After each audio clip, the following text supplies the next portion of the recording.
In the heart of Boston, on a rainy night at Copley Square, a lonely CEO saw a little girl collapse at a bus stop. That single moment would change all of their lives forever. A journey of pain, courage, and healing, where a promise in the rain became the family that stayed. If this story touches your heart, please subscribe so you never miss the next one. What if the smallest hand you reached for in the rain became the family you never knew you were waiting for? The rain had been falling over Boston since dawn, a steady gray curtain draping Copley Square in cold melancholy. Tourists rushed beneath umbrellas, students sprinted toward the Boston Public Library, and taxis sent up sprays of water as they cut through the flooded streets. Amid the bustle sat Daniel Carter, a man who had built an empire of glass towers and digital wealth, but who, at that very moment, felt as hollow as the sky above him. Daniel wore a charcoal overcoat tailored to his tall frame, his leather shoes already damp. He sat on the wooden bench under the bus shelter, not because he needed a bus, but because he needed to disappear. The square, usually crowded, had thinned under the storm. To the public, Daniel was the brilliant CEO of Carter Innovations, a man who had turned code into gold. To himself, he was a man without a home, a man whose childhood ghosts followed him into every boardroom. He stared at the rain sliding down the plexiglass panel of the shelter, recalling another storm from Ohio years ago, when he was just a boy clutching his mother's hand. She had coughed into a handkerchief trying to hide the blood. She never survived the winter. That memory lived in him like an unhealed scar. It was then that he heard a small, hollow sound, a thud against the wet pavement. He turned. A little girl, no more than 7, had collapsed just outside the shelter. Her hair, brown and tangled, clung to her pale face. Her hands still clutched a torn paper bag, and from it rolled an apple, bruised and muddy, across the pavement. A small piece of bread had broken in two inside the bag, now wet from the rain. Daniel's body moved before his mind did. He rushed forward, kneeling in the downpour. "Hey! Hey, sweetheart, can you hear me?" His voice cracked with urgency. The girl's lips were pale, her skin clammy. She opened her eyes weakly, trying to sit up, but her body gave out. "Mom," she whispered, then slipped back into faintness. Daniel scooped her into his arms.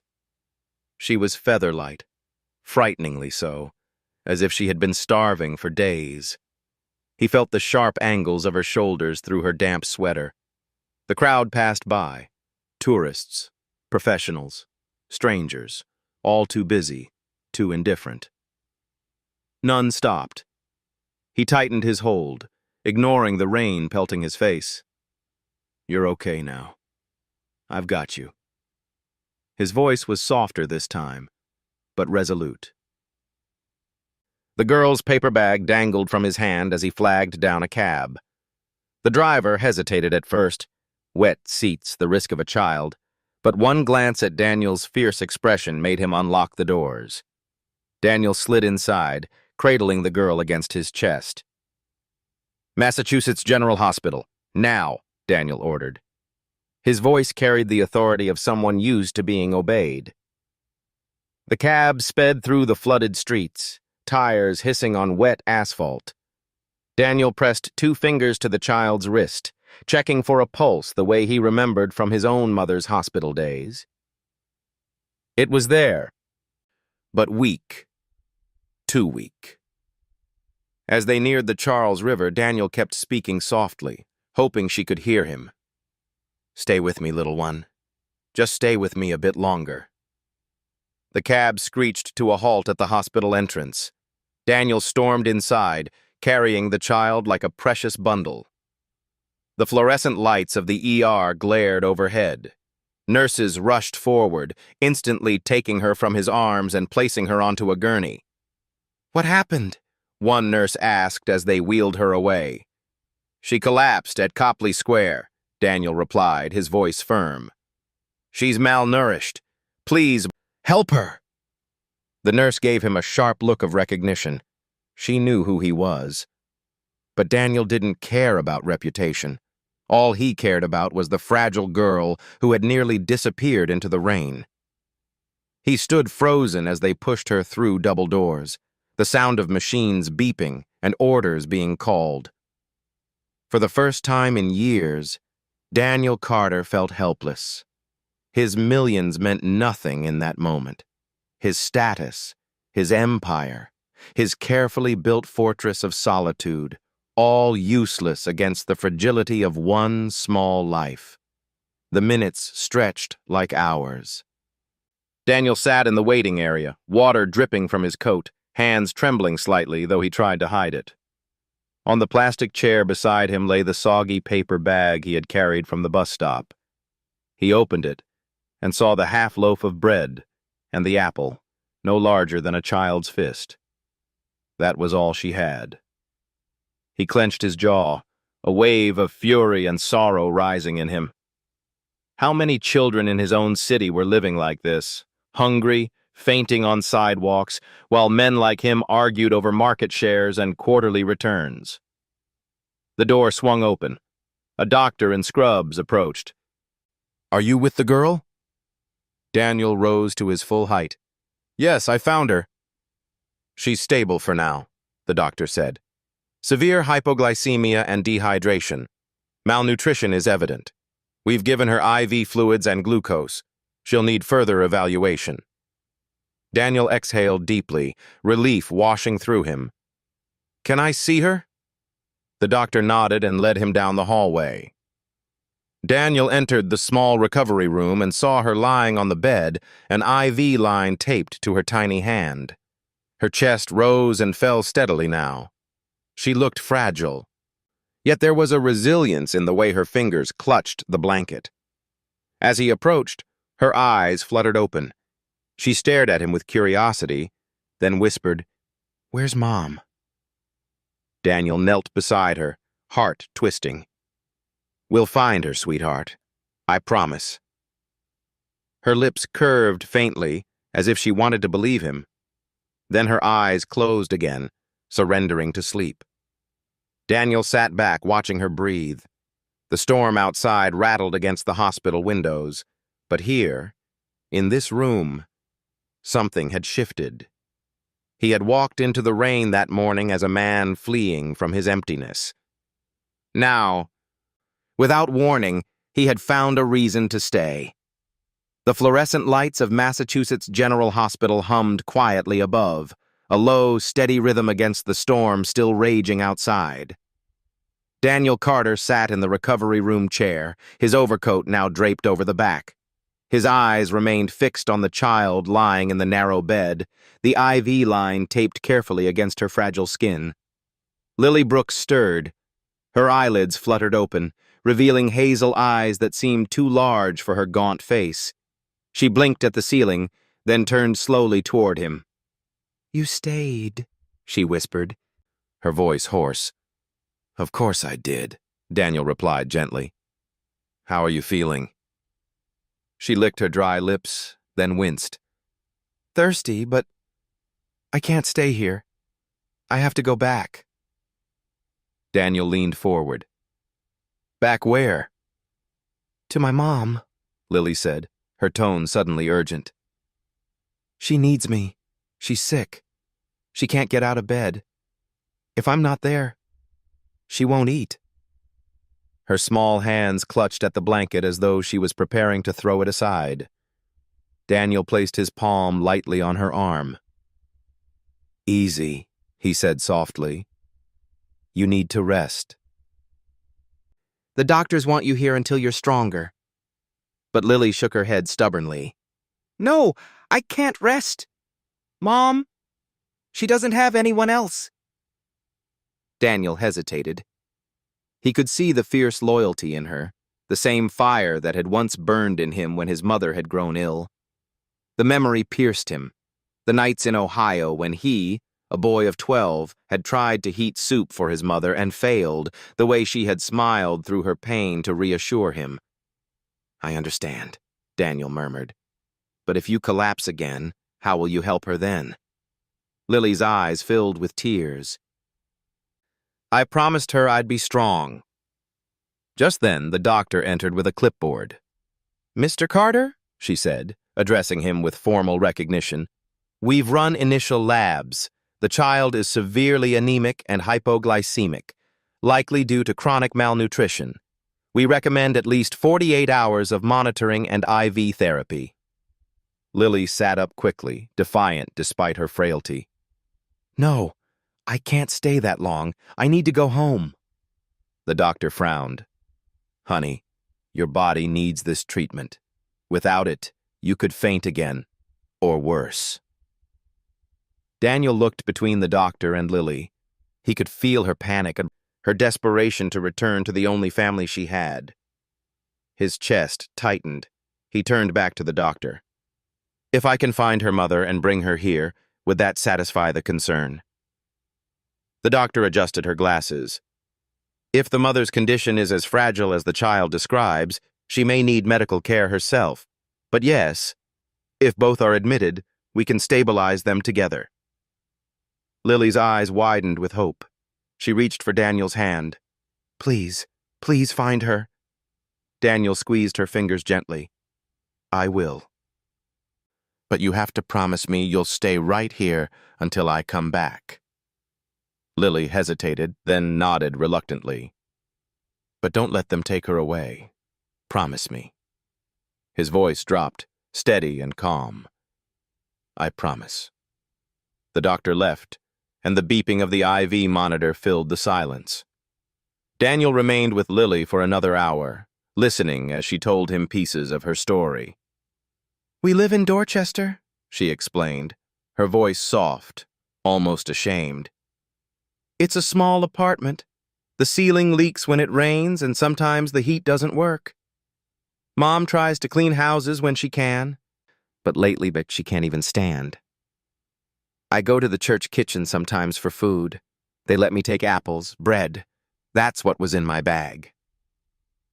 Her small voice carried no self-pity, only matter-of-fact truth. Daniel felt his throat tighten. He glanced again at the thin IV line snaking into her arm, feeding her what the world had denied. "Does anyone else help you?" he asked. She shook her head. "No family.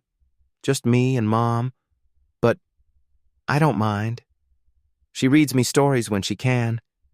She always says we'll be okay if we stay together." Daniel looked down at her fragile form and thought, together. Yes, but not like this. Not starving, not collapsing on sidewalks. When Lily's eyes grew heavy with sleep again, Daniel rose. He smoothed the blanket over her, then slipped quietly out of the room. In the hallway, he spoke to the nurse's station. "I need an address for her mother," he said. "Her name is Grace Brooks, Dorchester." The nurse hesitated. "Sir, normally—" Daniel slid his business card across the counter. His name gleamed in embossed silver. "This is urgent. Please." Within minutes, they had located the file. Daniel scribbled the address onto a notepad, then returned once more to Lily's bedside. She stirred when she sensed him. "Where are you going?" she asked weakly. "I'm going to find your mom," Daniel said. "And I'm bringing her here. You're not alone anymore, Lily."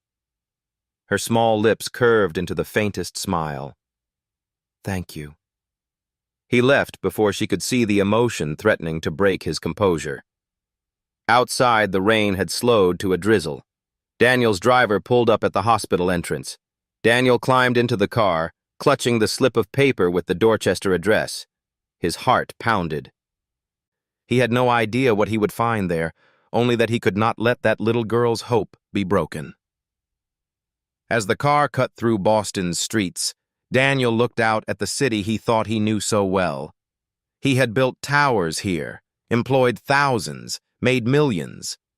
Yet it was here, in the shadows of his own empire, that a child had been starving.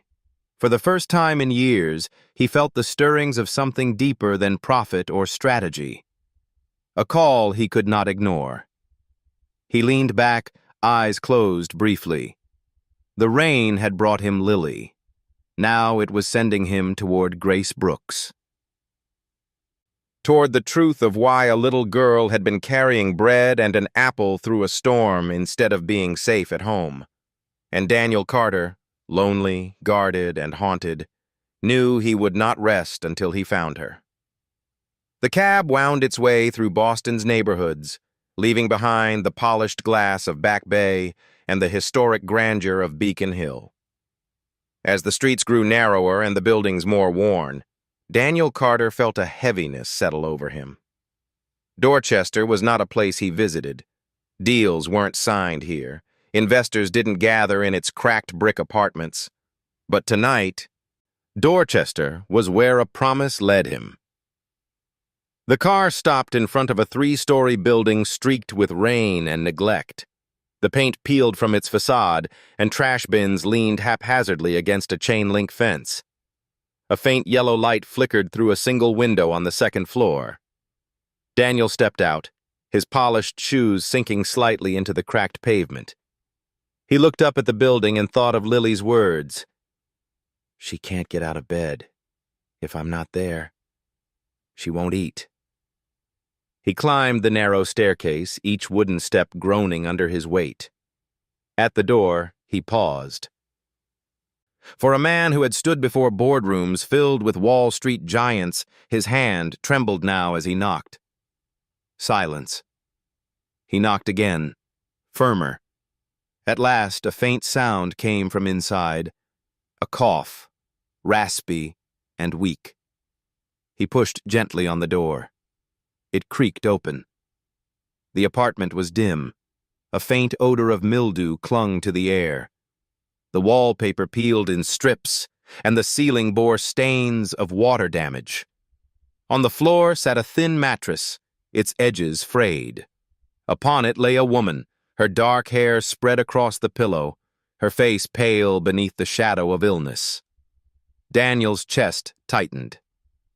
This had to be Grace Brooks. She stirred as he entered, her eyes struggling to focus. "Lily?"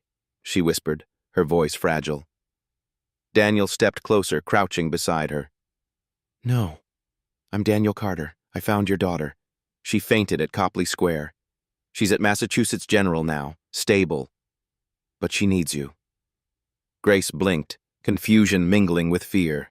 She tried to push herself up but collapsed back, breath shallow. "Lily, is she safe?" "Yes," Daniel said firmly. "She's receiving care, but you need help too." Her lips trembled. I can't move. The room spins when I try." "And the pain!"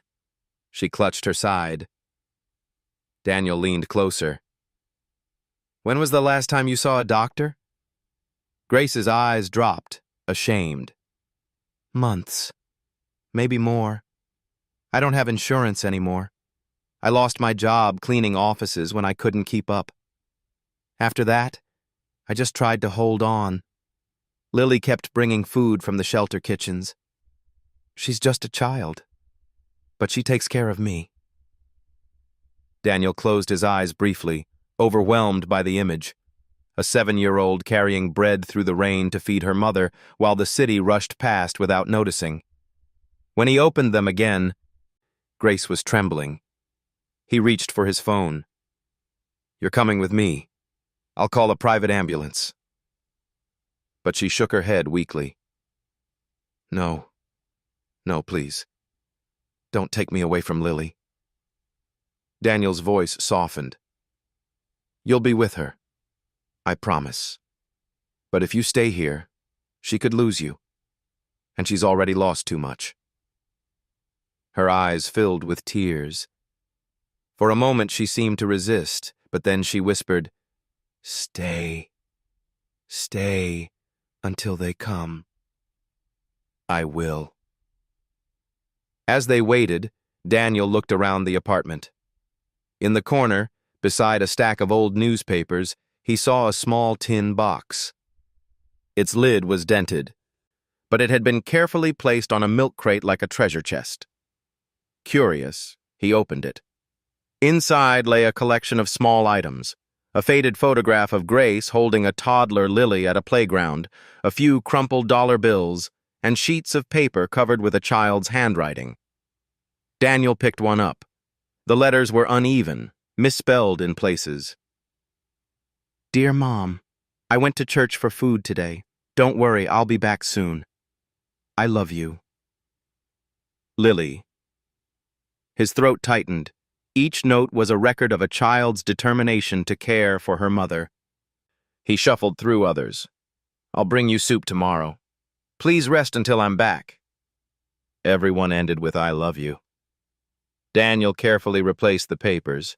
He glanced at Grace, who watched him with tired eyes. "She writes these for you?" Grace nodded weakly. "Every time she leaves. She says she doesn't want me to feel scared when she's gone." Daniel felt the weight of the box in his hands. It wasn't just a container of scraps. It was a testament to resilience, to a bond forged in hardship, a bond too precious to be left at the mercy of poverty and illness. Moments later, a knock sounded at the door. 2 paramedics entered, wheeling in a stretcher. Daniel explained quickly, his tone carrying both authority and urgency. They checked Grace's vitals, fitted her with an oxygen mask, and gently lifted her onto the stretcher. Grace gripped Daniel's hand weakly as they secured her. "Please, stay with Lily until I can." Daniel held her gaze. "You'll see her soon. You have my word."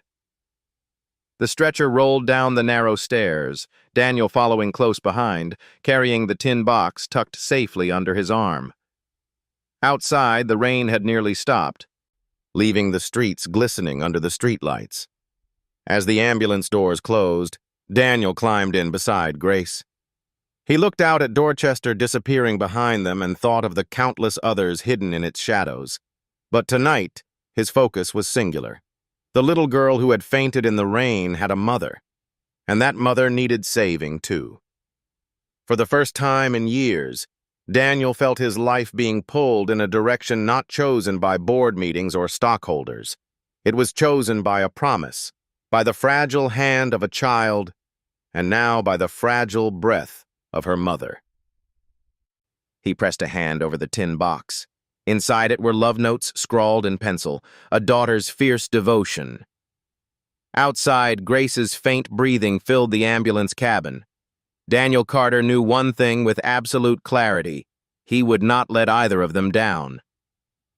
The wail of the ambulance siren sliced through the wet Boston night as Daniel sat inside, his hand braced against the cool metal railing beside Grace's stretcher. Her eyes fluttered beneath the oxygen mask, her breaths shallow yet steady. The paramedics moved efficiently, checking her vitals, adjusting the IV line that fed fluid into her fragile veins. Daniel glanced down at the tin box resting on his lap. Its dented lid pressed against his thigh like a reminder of the weight he now carried, an inheritance of resilience, written in a child's uneven scrawl. Every letter inside was a plea, a promise, and a love note from Lily to her mother. Daniel had never in his life encountered a fortune more valuable. The ambulance swerved through the wet streets, tires splashing through shallow puddles. Daniel looked out the small rear window. Boston glistened like a wounded jewel, rain-slicked streets reflecting neon lights. His city, the one he thought he knew, had suddenly become an entirely different place. One where a child fainted in the rain and a mother wasted away unseen. Grace stirred faintly. Her thin hand moved under the blanket, searching. Daniel leaned closer, clasping it gently. "Lily," she murmured, her voice muffled by the mask. "Don't let her be alone." Daniel's throat tightened. "She won't be. I swear to you."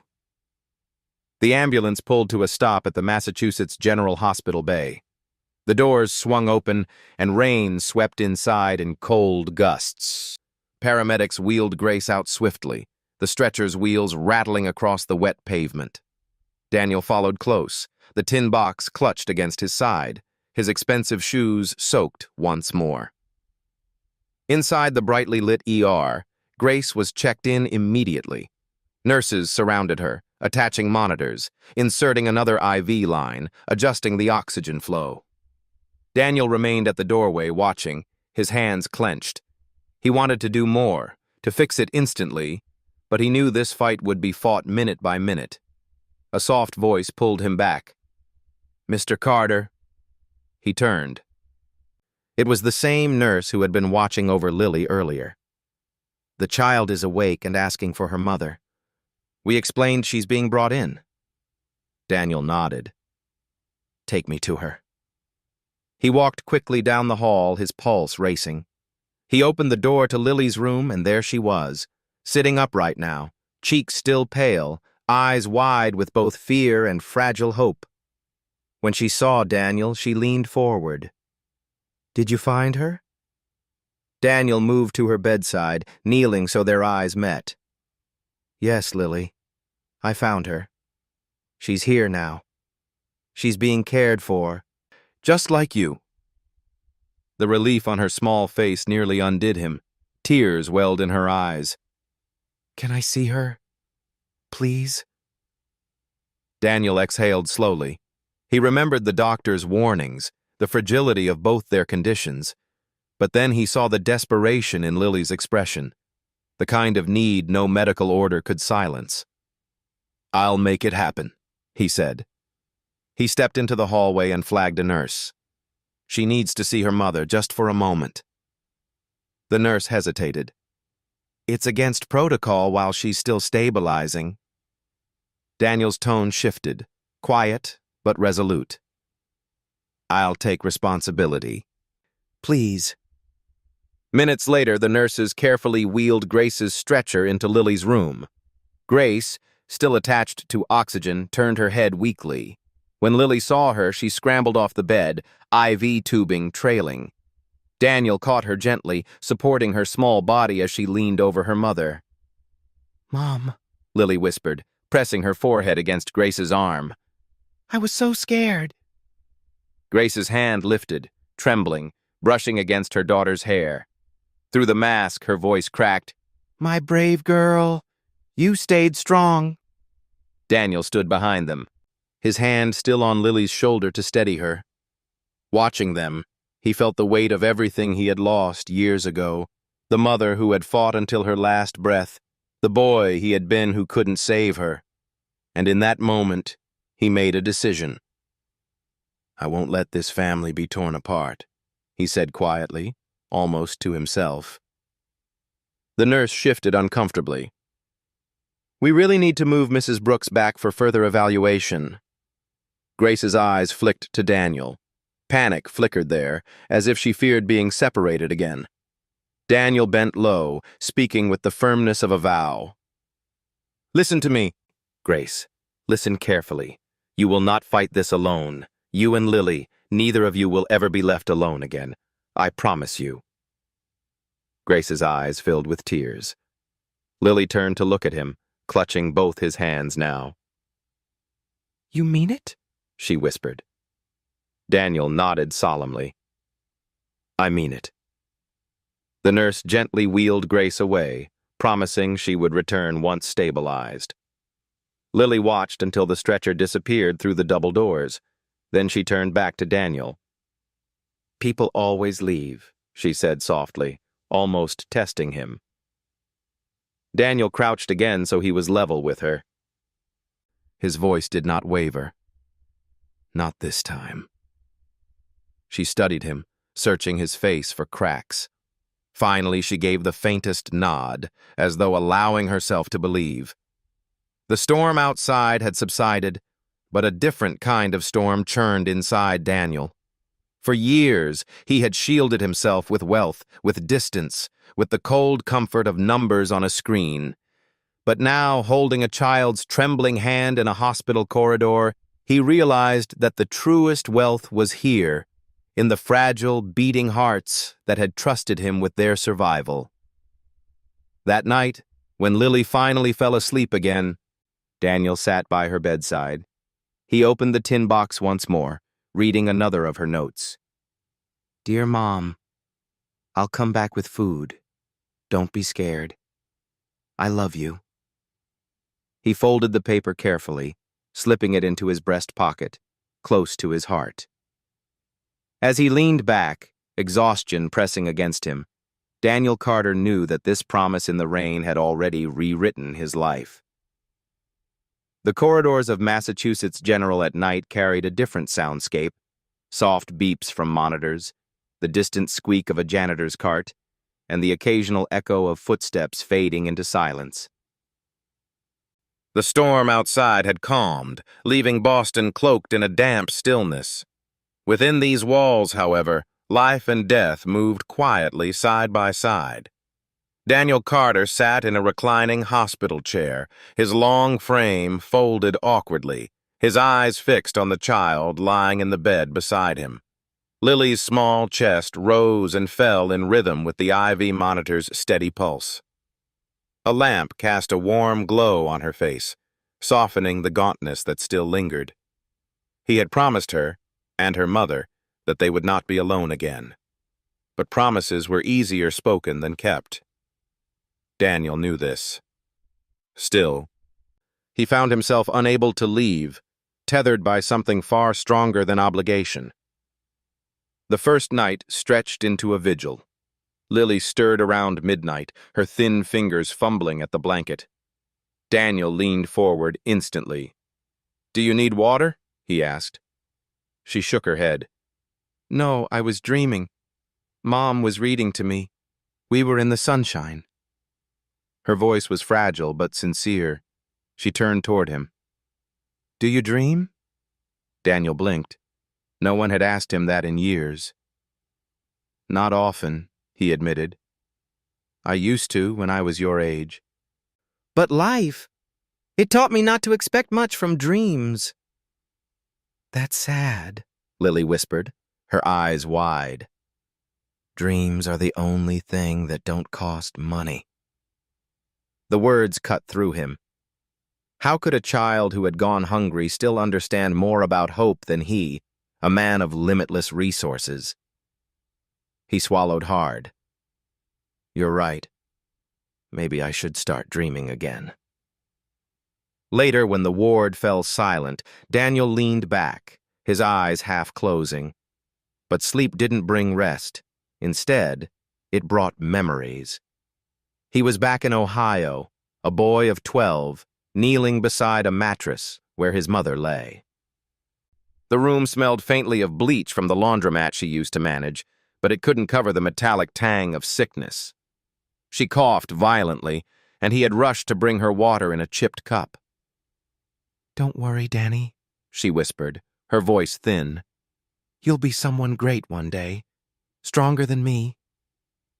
"I don't want to be strong," he had choked out. "I just want you to get better." Her hand stroked his hair. "Sometimes being strong means letting go of what we can't change." A week later, she was gone. He had stood at her graveside in the Ohio winter, snow falling heavy on the ground, and vowed he would never be powerless again. That vow had driven him into boardrooms, through relentless negotiations, through sleepless nights building Carter innovations from nothing. But power, he realized now, had not eased the emptiness. It had only built walls. He woke with a start, the hospital beeps pulling him back. Lily was still asleep, her small hand resting near the edge of the bed. Without thinking, he reached out, placing his larger hand gently over hers. For the first time since Ohio, the act brought him peace. By the second night, Lily had gained enough strength to sit up with a coloring pad provided by a nurse. Daniel returned from the cafeteria carrying 2 cups of apple juice. She looked up, a shy smile forming. "They let me draw." He set the juice on the table. "May I see?" She nodded, turning the pad toward him.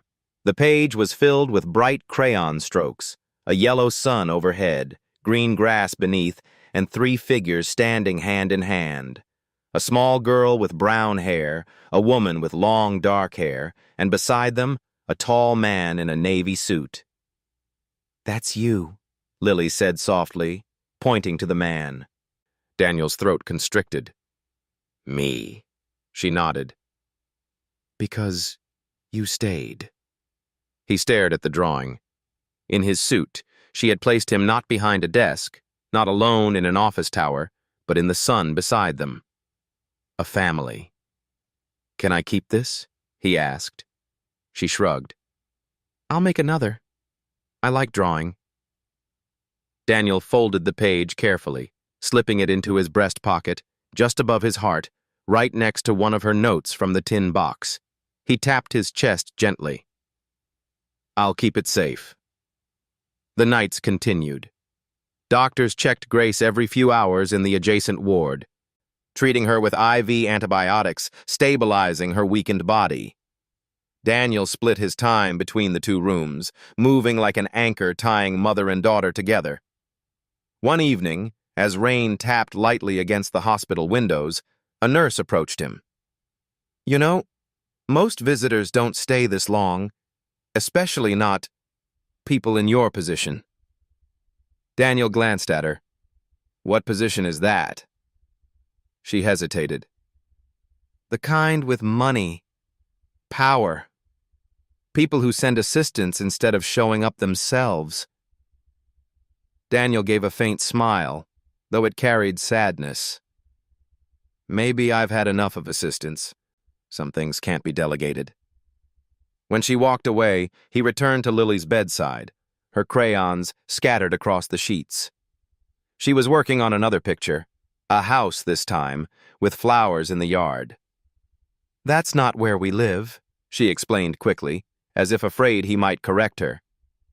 "It's where I hope we will live someday. With Mom. Maybe with you, too." The innocence of her words struck him deeper than any business loss ever had.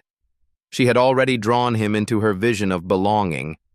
By the 3rd night, exhaustion threatened him, but he refused to leave. He watched as Lily drifted into sleep again, her small fingers still curled around a crayon. He carefully removed it, set it aside, and tucked the blanket higher around her. He looked at her, then at the folded drawing in his pocket. His chest rose and fell with a deep breath. For years, Daniel Carter had believed family was a chapter closed by death. Yet here, in the quiet halls of Mass General, a new story was being written, one he had not expected, one he had not dared to dream. And as he leaned back in the chair, the lights dimmed around him. He whispered into the stillness, "I won't fail you, either of you." The words carried into the night like a vow carved into stone. The morning light over Boston was thin and pale, filtered through the wide windows of Massachusetts General Hospital. Rain had passed, leaving the city damp and raw, but inside, a quieter storm was beginning to gather. Daniel Carter stood in the corridor outside Grace's room, speaking with the attending physician. Grace was improving, though slowly. IV antibiotics were working against the infection that had nearly undone her. Yet she remained frail, her strength a fragile flame that flickered with every breath. "She'll need weeks of recovery," the doctor explained. "Stability can be achieved here, but what happens after discharge? That will determine if she truly survives." Daniel nodded gravely. "She won't be left alone." As he spoke, he felt the folded drawing in his pocket press against his chest. Lily had drawn him into her family, son, mother, daughter, and him. That piece of crayon paper was more binding to Daniel than any contract he had ever signed. But the hospital doors had a way of opening onto the unexpected. That morning, as Daniel turned back toward Lily's room, he saw a man step into the corridor. The figure was tall, broad-shouldered, with a tailored coat that seemed at odds with the sterile white walls. His hair was flecked with gray, but his jaw was strong, his eyes sharp with determination. He walked with the self-assurance of someone who believed the world still owed him something. "Excuse me," Daniel said, instinctively placing himself between the man and the door to Lily's room. "Can I help you?" The man's lips curved faintly, but the smile was cold. "You already are. I'm Richard Brooks." Lily's father. The words landed like a strike. Daniel's shoulders stiffened. He had heard Grace's story in fragments, had seen the absence of any father in the little notes left in the tin box. And now, here he was, appearing not with food, not with care, but with entitlement. Daniel's eyes narrowed. "Grace never mentioned you." Richard gave a humorless laugh. "Of course she didn't. She prefers the role of martyr. But I'm still her husband. Lily is still my daughter." Before Daniel could reply, Grace's door opened. She was awake, pale against the hospital sheets, her oxygen mask removed for the moment. When her gaze fell on Richard, her body stiffened as though the years collapsed into a single wound. "Richard," she whispered, her voice raw. He stepped forward, spreading his hands as if in magnanimity. "Grace, I heard you'd fallen on hard times. I thought it was time I came back." Grace's lips trembled. "You left us." "I made mistakes," Richard countered smoothly. "But men can change. I want to be a father again." Lily, hearing voices, appeared from behind Daniel, clutching her stuffed bear the nurses had given her. Her eyes widened when she saw the stranger. "Who are you?" Richard bent slightly, softening his tone. "I'm your father, sweetheart." Lily's grip on the bear tightened. She looked up at Daniel first, then at Grace. Confusion and fear warred in her small face. Grace's voice broke. "Don't do this. Not like this." Richard straightened. "I'm not here for debate. I've already spoken to my attorney. I'll be filing for custody. I can provide for her, something you clearly cannot." His gaze slid over the hospital bed, the IV poles, the weakness in Grace's frame. His eyes landed last on Daniel, lingering with calculated disdain. "And I won't have strangers playing father to my child." Daniel stepped forward, his voice low but edged with steel. "You think fatherhood is money in a bank account? Fatherhood is who shows up when a child faints in the rain, who carries her into the hospital, who stays 3 nights without leaving. That wasn't you." Richard's smile thinned. "You've known her 3 days. Don't mistake yourself for family." Grace's eyes filled with tears. "Richard, please, not now. I don't have the strength to fight." Her voice cracked. She turned to Daniel, desperation plain. "I can't do this alone." Daniel moved closer to her bedside, his hand covering hers. He looked directly at her, ignoring Richard for a moment. "You won't. Not anymore." The air in the room grew taut, as though the walls themselves braced for what was coming. Richard adjusted his cufflinks, a show of calm he didn't quite own. "I'll see you in court then, Cambridge District. Let's see who the judge believes belongs with Lily." With that, he turned and strode from the room, the echo of his footsteps lingering like thunder after lightning. Silence fell heavy. Grace leaned back, trembling, her breath shallow with exhaustion. Daniel tightened his grip on her hand. "You won't have to fight him alone," he repeated. His voice was steady now, carrying not just sympathy but resolve. "Whatever it takes, Grace, I'll stand with you. For you. For Lily." In the doorway, Lily's small voice broke the stillness. Do I have to go with him?" Daniel turned, crouching so his eyes met hers. He shook his head firmly. "No, Lily. You don't have to go anywhere you don't want to. We'll make sure of that." Her shoulders sagged with relief. but the fear lingered. She clutched her bear tighter, whispering, "Please don't leave us." Daniel reached out, brushing a tear from her cheek. "I'm not going anywhere." As the night descended once again over Massachusetts General, Daniel knew the fight ahead would not be fought with contracts or quarterly reports.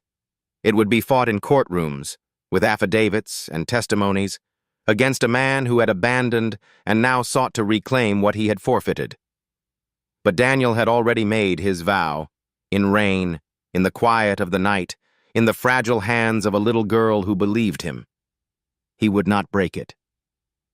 The morning sky over Cambridge was the color of paper left in the rain, pale, worn thin by weather and worry. Outside the brick frontage of the Cambridge District Court, umbrellas bobbed along the sidewalk, and a line of people gathered at the security checkpoint. Couples with tight jaws, grandparents with manila folders, lawyers in dark suits carrying the careful confidence of case law. A bailiff's voice cut through the bustle. "Phones off, belts in the tray," and the metal detector beeped at an impatient rhythm. Daniel Carter arrived early, his navy suit still damp at the cuffs from a drizzle that refused to stop. He moved with quiet purpose, a hand on the wheelchair that carried Grace Brooks. Grace's cheeks had regained a hint of color since the worst of the infection, but she remained fragile, wrapped in a hospital cardigan and a brave calm. Lily walked beside Daniel, small fingers threaded through his, her stuffed bear tucked under one arm. A hospital social worker escorted them, pushing an IV pole with saline locked for transport, a visible reminder that even court could not pause healing. In the corridor outside Courtroom 3, a man turned when he heard the soft squeak of the wheelchair. Richard Brooks. The tailored coat, the cut-glass cheekbones, the expensive impatience. He stood beside a woman with a sleek portfolio and an expression that gave nothing away. His attorney. She followed Richard's glance to Lily, assessed Daniel, then smiled in a way that was all calculus and no warmth. "Ms. Brooks," Richard said, as if testing how the name sounded in his mouth after years of disuse. "You look better."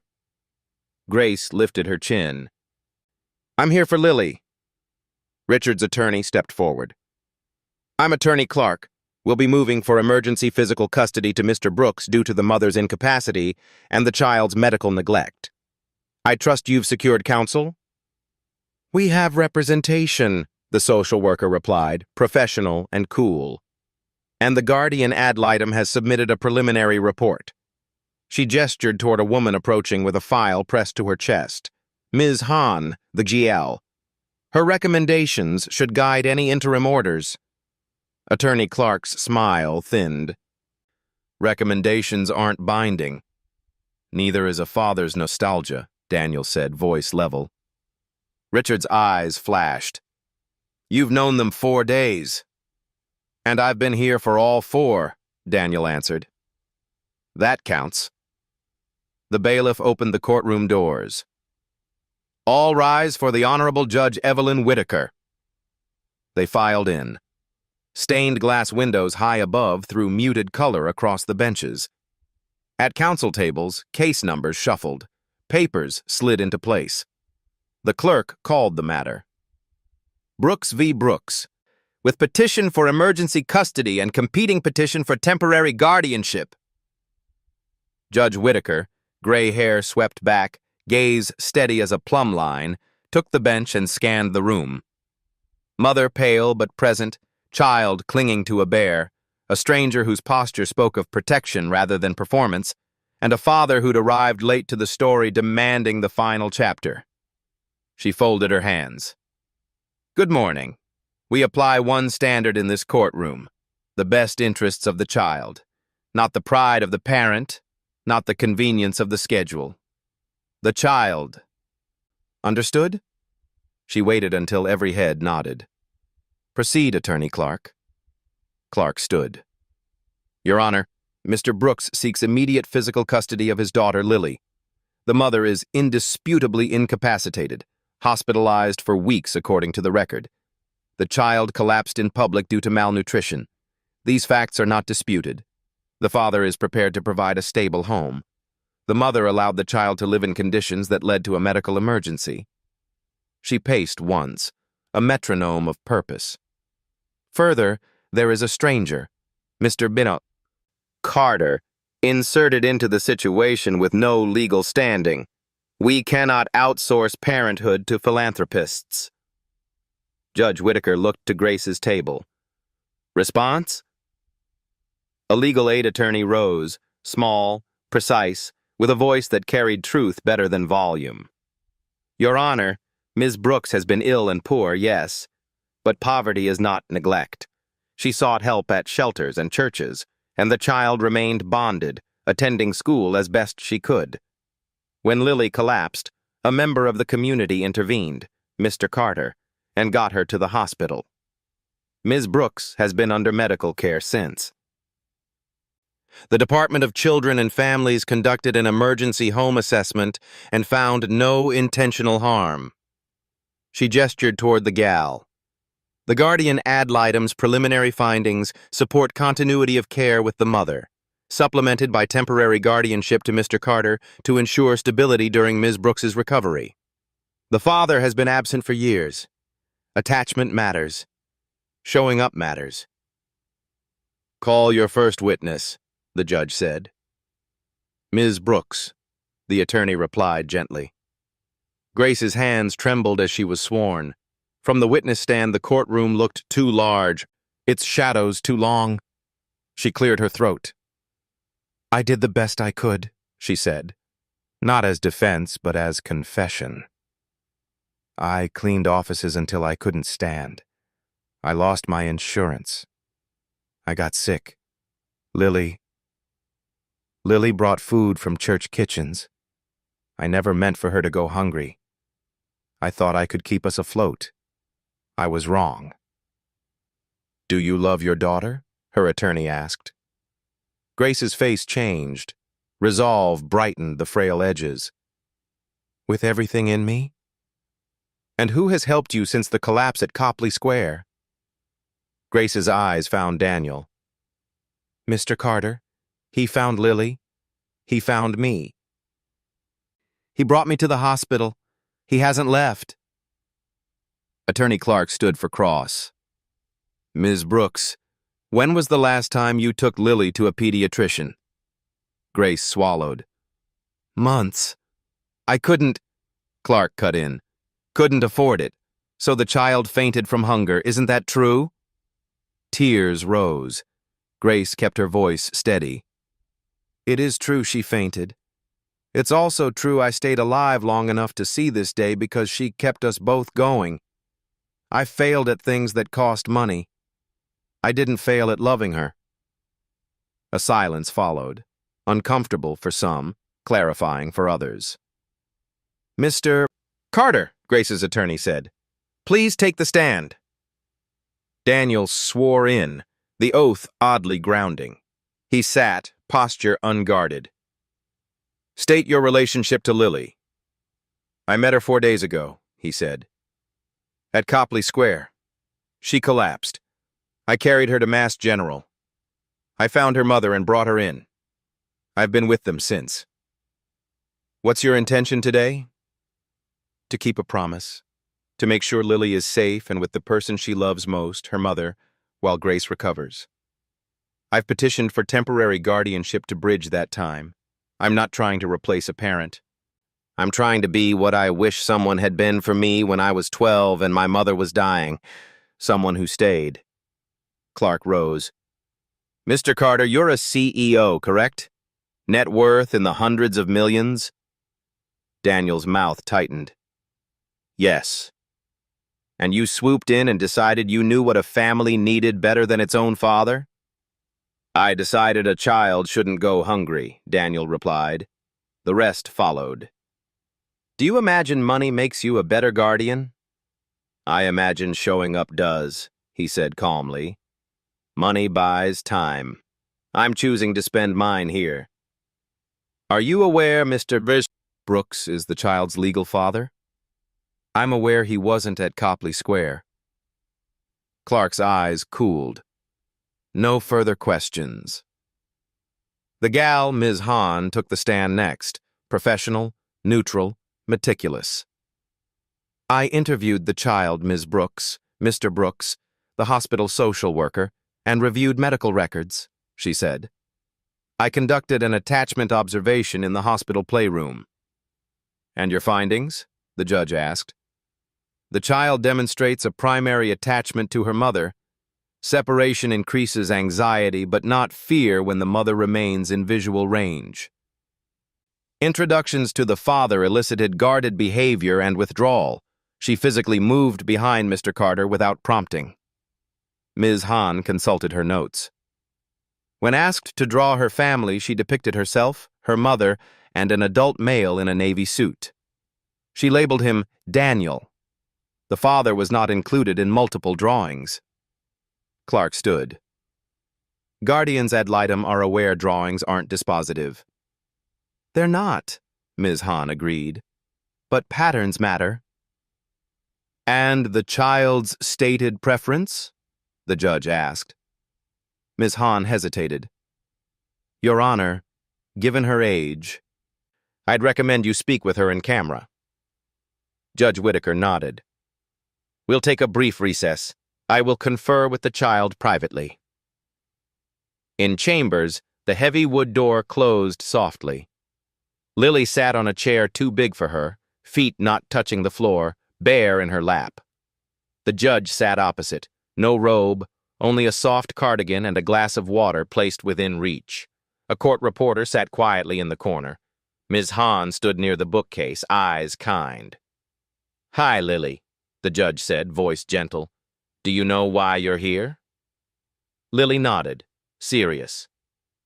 Grown-ups are deciding where I live. That's right, the judge said, and I care about what you think. Where do you feel safe? Next to Mom, Lily answered immediately. Then she looked down at her bear. And next to Daniel. He doesn't leave. The judge's eyes softened. Do you know the man who says he's your dad? He says he is, Lily said carefully. But he wasn't there. When I fell. What do you want? The judge asked after a quiet moment. Lily hugged the bear so tightly its stitched smile bent. I want to be with the people who don't leave. The judge's throat worked once. She nodded. Thank you for telling me the truth. Back in the courtroom, the air felt different, like a window had been opened. Everyone rose as the judge re-entered and took the bench. Here is the order of the court, Judge Whitaker began, voice steady, words clean. The petition for emergency custody by Mr. Brooks is denied. The court grants temporary joint guardianship to Ms. Grace Brooks and Mr. Daniel Carter for the duration of Ms. Brooks's medical recovery and until a full hearing on the merits. Physical placement of the child shall remain primarily with Ms. Brooks, with Mr. B. Carter authorized to provide day-to-day care, medical consent, and educational support. She shifted her gaze to Richard. Mr. Brooks will have supervised visitation at a DCF-approved center twice weekly, conditioned upon completion of a parenting class and compliance with all recommendations of the guardian ad litem. The court finds a lengthy absence and a sudden reappearance insufficient to disrupt the child's stable attachments. Clark rose, a last volley ready. Your Honor, the best interests of the child are not served by courtroom theatrics, the judge said, not unkindly. We will reconvene in 30 days. Between now and then, I expect the adults in this matter to behave like adults. If any party weaponizes wealth or poverty, they will meet my contempt powers. Am I clear?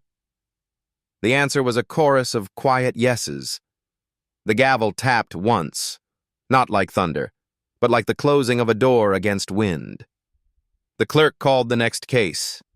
People shuffled, papers rustled, lives moved along their rails. In the corridor, relief hit Grace so hard she had to close her eyes.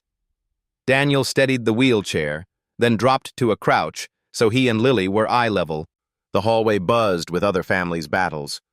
But in that small circle, there was only breath and the trembling aftershock of hope. Lily searched his face. "Did we win?" Daniel smiled, not triumphant, only grateful. "We were heard." She nodded solemnly, as if this difference mattered even more. Then she leaned forward and pressed her forehead to his, the bear squished between them. "Thank you for staying," she whispered. "Family isn't blood," Daniel said, voice low, the words landing like a promise that had taken his whole life to learn. "It's who stays." Across the hall, Richard watched, jaw tight, the order copy trembling in his hand. The judge's terms had not stripped him entirely, but they had measured him. And for the first time in a long while, he had not come out taller. Daniel rose and turned the wheelchair toward the exit. The day outside had brightened. No sun yet, but the pale sky had lightened a shade. On the steps, the damp air felt almost new. Taxis skimmed the curb. A bus hissed to a stop. Someone laughed 3 blocks away, and the sound traveled like proof that ordinary life kept going. At the bottom of the steps, Daniel paused. One hand on the wheelchair, the other holding Lily's. He looked from mother to daughter. "Home," he said softly, the word not tied to a deed or a zip code, but to them. Lily lifted her bear to the sky as if it could bless the moment. "Home," she echoed. Grace's eyes filled, and she reached for Daniel's hand. He took it. For a beat that seemed to lengthen beyond time, the 3 of them formed a quiet circle in the hum of Cambridge, the fragile geometry of a family being drawn, line by steady line, into something that might last. They moved forward together, into the city that had nearly broken them, and now, by a vote of law and of love, would have to make room for them to heal. The courthouse corridors of Cambridge still echoed in Daniel's mind days later. The sound of the gavel, the rustle of papers, the weight of Richard's threat. It all lingered like the storm before thunder. Yet what remained most vivid wasn't the courtroom at all. It was Lily's voice in chambers, steady and unflinching. "I want to be with the people who don't leave." That sentence had shifted something permanent. Judges could sign orders, attorneys could argue briefs, but no decree carried the clarity of a child's truth spoken from her own lips. Back at Massachusetts General, the days bled into one another with the slow rhythm of recovery. Grace gained strength by inches. Her cheeks held more color now, though the IV remained her tether. Nurses came and went with quiet efficiency. Daniel divided his time between Grace's room and Lily's, ferrying small comforts, apple juice, crayons, a blanket folded just right. One evening after dinner trays were cleared and the ward had quieted, a knock sounded on Lily's door. It was Ms. Hahn, the guardian ad litem. She carried a soft leather folio and wore the kind smile of someone who had heard children's truths and carried them into rooms where they might be buried. "Hi, Lily," she said gently. "Mind if I sit?" Lily looked to Daniel first. He nodded, reassuring. Ms. Hahn sat at the bedside. "I just wanted to thank you. You were very brave in court. Not every child can speak their heart so clearly." Lily hugged her bear tighter. "Was I in trouble?" "Not at all," Ms. Hahn replied. "The judge wanted to know what you felt, and you told her. That matters." Daniel watched from the chair, quiet, letting Lily find her footing. "I was scared," Lily admitted. "But I didn't want anyone to take me away from Mom, or from—" She glanced at Daniel. "Him." Daniel's chest tightened, the air momentarily catching in his lungs. Ms. Hahn's smile deepened. "You spoke for yourself. That's your voice, Lily. Don't ever let anyone take it from you." The following day, The hospital social worker suggested a therapeutic art session in the children's activity room.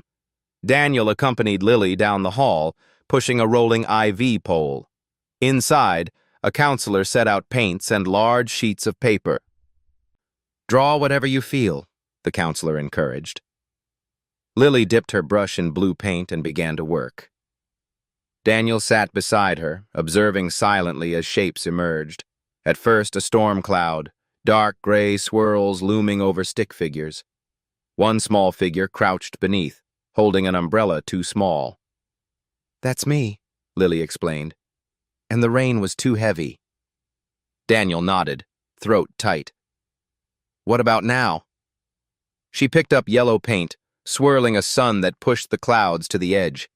Beneath it, she painted 3 figures again: the small girl, the woman, and the tall man in the navy suit. "This time," she said softly, "the umbrella is big enough." The counselor's eyes met Daniel's across the table, recognition flickering there. Healing had begun, not with medicine alone, but with trust. That night, Grace was transferred from ICU to a recovery ward.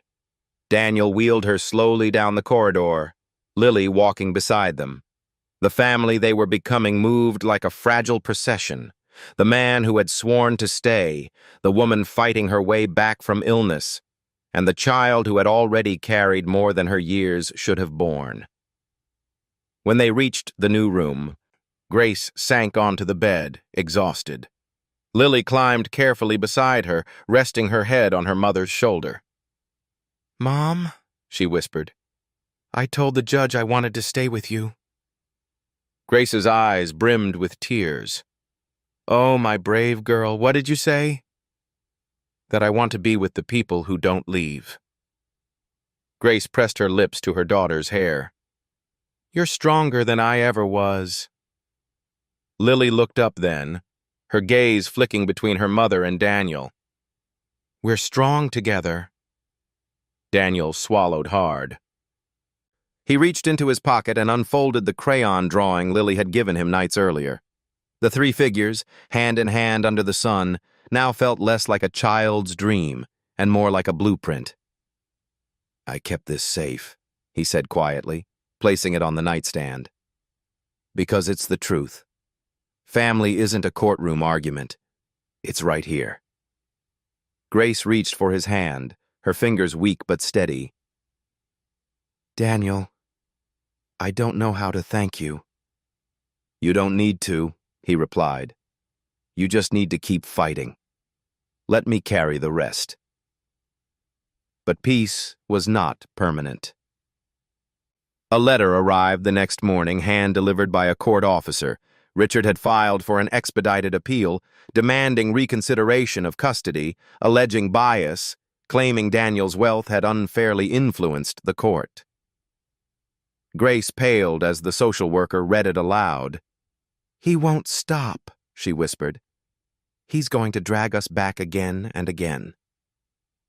Daniel folded the letter carefully, his expression calm though his jaw tightened. "Then we'll meet him each time, and we won't stand alone." Lily tugged at his sleeve. "Will I have to talk again?" Daniel crouched, looking her in the eyes. "Only if you want to, but remember, your voice is powerful. It already changed everything once." Lily's face lit with a courage too big for her small frame. "Then I'll say it again, as many times as it takes."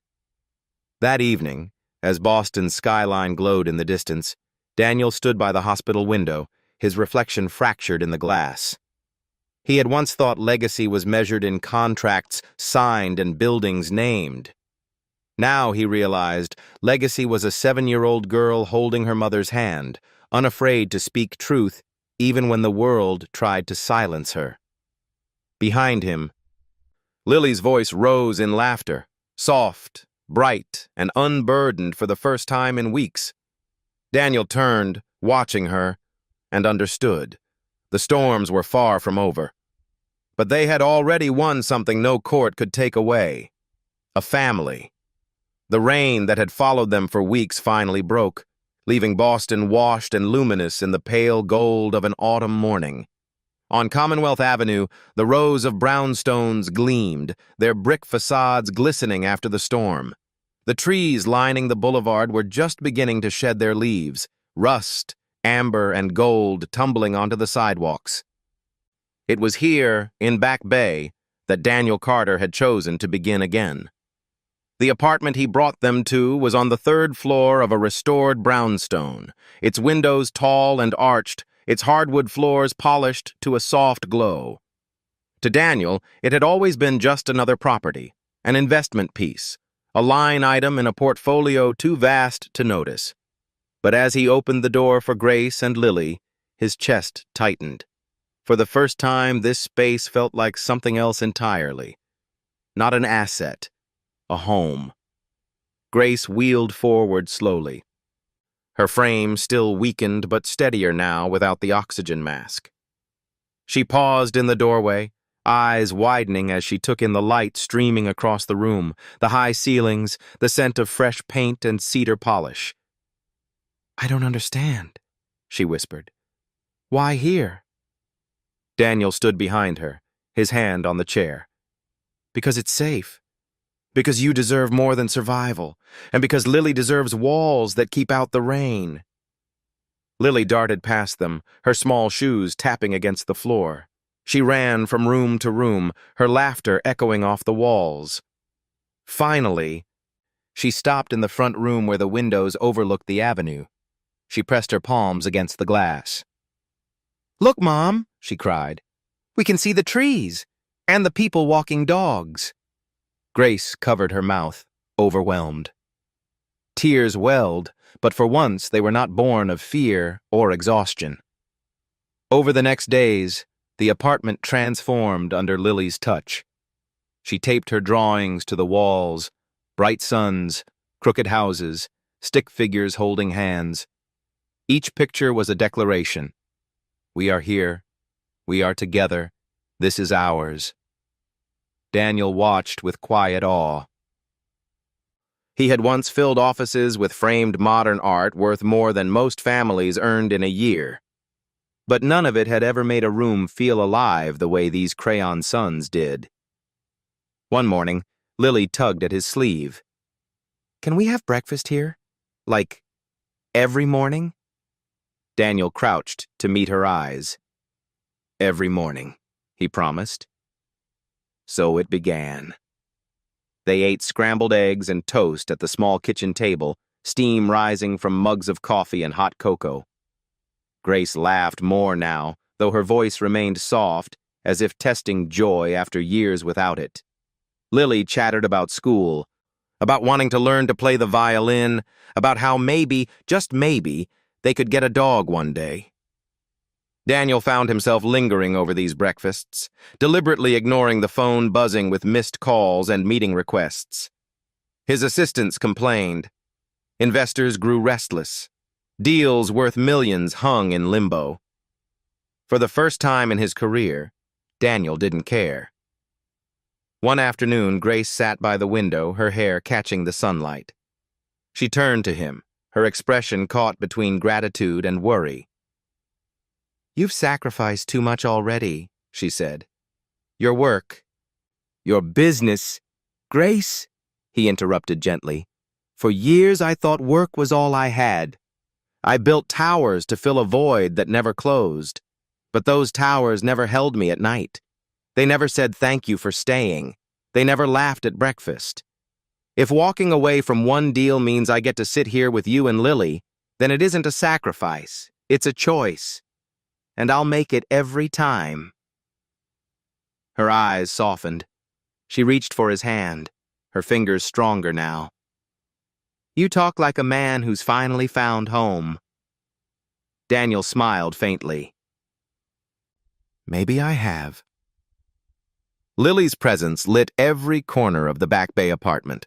She covered the fridge in magnets and notes, insisted on organizing a family movie night with popcorn, and declared that the couch needed more pillows because couches should feel like hugs. One evening, as rain tapped softly at the windows, She pulled out a new sheet of paper and began to draw again. This time, the picture showed not just the three of them, but a house with flowers in the yard, a dog in the grass, and a banner overhead that read in uneven letters, "Family." When she finished, she handed it to Daniel. "For you, because you keep things safe." He unfolded the drawing slowly, as though it were fragile parchment. He pressed it against his chest, right above the place where her first drawing still lived in his suit pocket. His voice was thick when he answered. "Thank you, Lily. I'll keep this too." Yet shadows remained. Richard's appeal lingered like a storm cloud on the horizon, a reminder that peace was never permanent. Daniel knew the next battle was coming. But here, in this brownstone filled with laughter and crayon suns, they had already built a fortress stronger than any legal motion. One night, as Lily slept in her new room, a quilt tucked under her chin, her bear by her side, Daniel stood in the doorway watching. Grace joined him, her steps slow but sure. "She looks happy," Grace whispered. "She is," Daniel replied, "and she will be, as long as we keep building this brick by brick." Grace leaned against him, her head resting on his shoulder. "I don't know if I deserve this." He turned to her, voice steady. "You deserve everything. And Lily deserves to see her mother believe that." The silence that followed was warm, not empty. For the first time, Daniel didn't feel like a visitor in his own life. He felt rooted, grounded, alive. On Sunday, they walked together through Boston Common, just a short ride from Back Bay. The autumn leaves crunched beneath their feet. Lily ran ahead, chasing pigeons and laughing so loud that strangers smiled as she passed. Daniel reached for Grace's hand and she let him take it. They stopped near the frog pond, watching Lily spin with her arms outstretched, face tilted toward the pale sky. "This is what she should remember," Grace said softly. Daniel nodded. "And she will." They stood there, side by side, watching the child they both loved carve circles of joy into a world that had once felt so cruel. For Daniel Carter, this was no longer about saving someone from the rain. It was about staying, about building, about being the man who chose love over everything else. The first frost of winter had touched Boston, when Daniel Carter, Grace Brooks, and little Lily stepped once more onto the paths of Boston Common. The branches were bare now, their leaves scattered weeks earlier, but the air carried a brightness, crisp and clean, as though the city itself had been scrubbed new. This was where it had all begun. A bus stop in Copley Square, a child who collapsed in the rain, and a man who had been too lonely for too long. Now, as they walked together, their footsteps matched in rhythm, their hands linked like a circle unbroken, Daniel realized the miracle wasn't in what he had done for them, it was in what they had given back to him. Lily darted ahead, her laughter carrying across the open green. She spun in circles, her scarf trailing, her boots kicking up frost-dusted grass. Grace sat on a bench nearby, her health still fragile but her spirit steadier than Daniel had ever seen. She looked radiant, her cheeks touched by the winter air, her eyes alive again. Daniel joined her, lowering himself onto the bench. She reached for his hand, their fingers intertwining naturally, as if they had been waiting all along to find this shape. "I still can't believe this is real," Grace murmured. "We have a home. Lily is in school again, and I can stand here and breathe without fear." Daniel looked at her, his voice soft but resolute. "It's real, and it's just the beginning." Weeks after the court's ruling, Richard Brooks's appeal had been denied. Judge Whitaker's words had been sharp. A child's best interests are not a bargaining chip. Until Mr. Brooks shows proof of consistent presence, the court will not reconsider. For the first time, Richard had left the courthouse with nothing but silence trailing behind him. Daniel, on the other hand, had begun something new. He had redirected millions from stalled acquisitions into a foundation, the Lily Brooks Fund, dedicated to providing nutrition programs, school supplies, and health care for children living in Boston's shelters. Reporters had covered the launch, curious about the CEO known for ruthless negotiations, suddenly pouring resources into children no one had paid attention to. Daniel had stood at the podium with Grace and Lily beside him, his hand resting lightly on the girl's shoulder, and told the truth. "I thought success was measured in towers," he had said. "But the greatest success I've ever known was holding a child in the rain and deciding not to let go." The applause had been long. But what mattered most was the look on Lily's face, a mixture of pride and certainty, as if she knew her voice had already rippled outward to change the world. Back in the common, Lily returned with cheeks pink from running. She carried 3 cups of hot cocoa she had convinced a vendor to sell her with Daniel's help. She handed one to her mother, one to Daniel, and kept one for herself. "Family toast," she declared, holding her cup aloft. "To staying." Daniel chuckled, tapping his cup gently against hers. "To staying." Grace's eyes glistened as she lifted hers. "To the family that stayed." They drank, the steam rising into the crisp air. Later that afternoon, Lily pulled out her sketchbook, sitting cross-legged on the bench. She drew with quick, certain strokes, humming softly. When she finished, she tore out the page and handed it to Daniel. It was a heart, 3 hands inside it, connected. Small, medium, large. Beneath, she had written in careful block letters, "Home." Daniel folded the paper, slipping it into his breast pocket beside the others. He pressed his hand over it, as if anchoring it to his heart. Grace leaned her head against his shoulder. "You've changed everything," she whispered. Daniel shook his head. "No. Lily did. You did. I just stayed." As the sun began to sink, casting long amber shadows across the park, the 3 of them rose to leave. Lily ran a few steps ahead, her laughter ringing like bells, while Daniel and Grace followed slowly. For once, Daniel didn't feel the rush of deadlines or the weight of unfinished deals. He felt only the quiet fullness of belonging. At the edge of the park, a group of volunteers from the foundation handed out food and warm coats to children in need. Daniel paused, watching them. His employees had joined in, alongside local families, turning the initiative into something bigger than he had dreamed. One child, clutching a new coat, turned and waved shyly at Lily. She waved back, grinning wide. Grace squeezed Daniel's hand. "You didn't just give us a home," she said softly. "You gave the city hope." Daniel looked at her, then at Lily skipping ahead.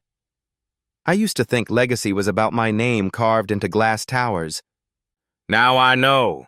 It's about whose hands you hold when the storms come." As twilight fell over Boston, they crossed Tremont Street, heading home together. Daniel's arm encircled Grace's shoulders. Lily skipped beside them, humming. In his pocket, the drawings rustled softly, like a heartbeat reminding him of where it all began. For the first time in his life, Daniel Carter no longer felt like a man running from ghosts. He was a man who had stayed. And because of that, a family had been saved. Thank you, dear friends, for walking with us all the way to the end of this healing story. If Lily, Grace, and Daniel's journey touched your heart, we invite you to stay with us for more stories of hope and family. Subscribe so you never miss the next chapter of Love That Heals.